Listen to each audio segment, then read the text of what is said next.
आपसी रंजिश और पुरानी कहासुनी के चलते एक सनसनीखेज हत्याकांड का मामला सामने आया है। पुलिस के अनुसार 4 जून की रात लगभग 10:25 पर कृष श्रीवास्तव नाम के एक युवक की चाकू मारकर हत्या कर दी गई।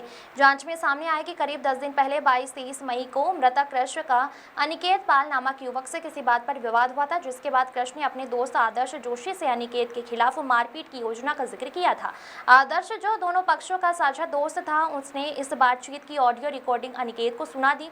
इसके बाद आदर्श जोशी ने ही साजिश के तहत 4 जून की रात कृष को चाय पीने के बहाने घटनास्थल पर बुलाया, जहां पहले से घात लगाए बैठे अनिकेत और उसके अन्य साथियों ने कृष पर चाकुओं से ताबड़तोड़ हमला कर दिया। अत्यधिक रक्त बहने के कारण अस्पताल ले जाते समय कृष की मौत हो गई। पुलिस ने त्वरित कार्रवाई करते हुए मुख्य साजिशकर्ता आदर्श जोशी सहित मामले से जुड़े सभी 7 आरोपियों को गिरफ्तार कर लिया है और मामले की विस्तृत जाँच की जा रही है। Bureau report. एक कृष श्रीवास्तव नाम का युवक है। इसकी हत्या 4 जून की रात्रि में 10:25 के लगभग एक घटनाक्रम होता है जिसमें हो जाती है। इसमें 7 आरोपी प्रथम दृष्टया सामने आते हैं और उनकी गिरफ्तारी भी कर ली गई है।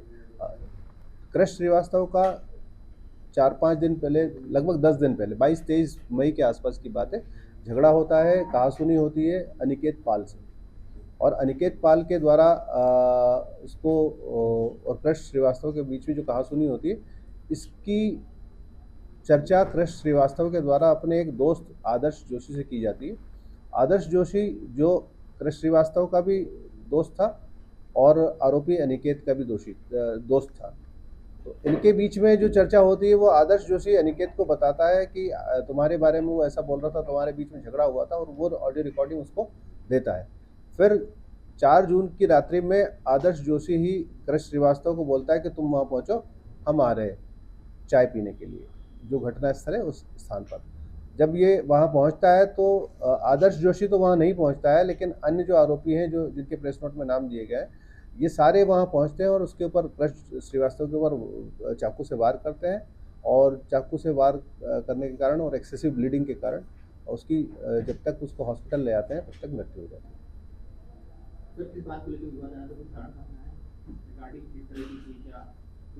जो 22 या 23 मई को जो इनके बीच में कहासुनी हुई थी, उस कहासुनी में इसने मृतक के द्वारा उनको जो भी कहा था, उस आधार पे आदर्श जोशी के साथ जो बात होती मृतक की, उसमें उसने कहा था कि अनिकेत की फील्डिंग करना पड़ेगी, मतलब हम अनिकेत के साथ मारपीट करेंगे आगे चल के, इस तरह का उसका कुछ भाव रहा होगा। रिकॉर्डिंग में अनिकेत की फील्डिंग करना पड़ेगी।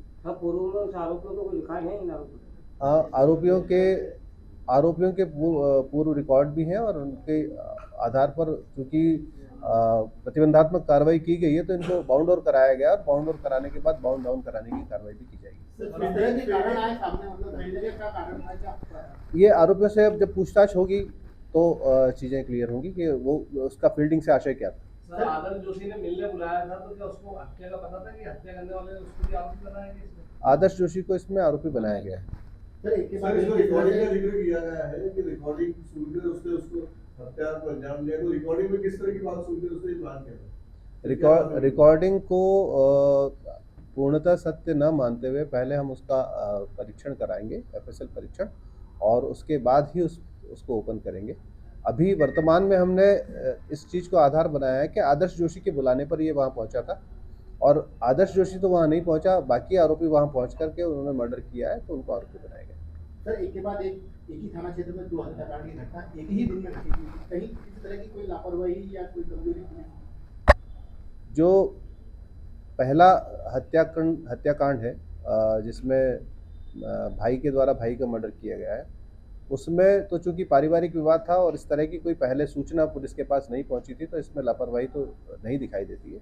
दूसरा जो हत्याकांड है वो 22 मई को जो इनके बीच में कहासुनी हुई है, उसकी कोई रिपोर्ट इनके द्वारा थाने पर नहीं की गई है, जिसके कारण से इनके खिलाफ कार्रवाई की जाती। तो उसमें जो आरोपीगण हैं हत्याकांड के, उनके खिलाफ प्रतिबंधात्मक कार्रवाई पहले से की हुई है और उनको बाउंड ओवर कराया गया है, तो स्पष्टतः कोई लापरवाही इसमें पुलिस की नहीं है।